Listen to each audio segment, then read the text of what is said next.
reasons, but we are saying that we need the enabling environment which will make us reach there as every other service, goods and service has reached that place except financial services, and we really need to do soul searching. Why is there a roadblock in financial services reaching deep down? Is it a demand side problem? Is it a supply side problem? Is it an enabling environment problem? And I think if we can find these answers, then probably we'll look at the right solutions. Mr. Rangarajan. Thanks, Ajay. I'll start off from where Ajay had started about the technology part.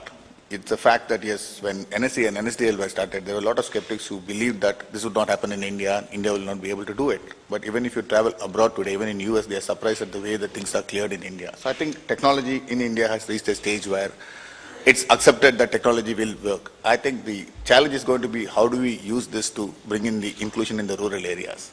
I had an interesting meeting with some entrepreneurs some 2 months back who have started something called a rural BPO. It's not a new idea, but what they have done there is that they have been able to get business even from abroad, from UK for doing this.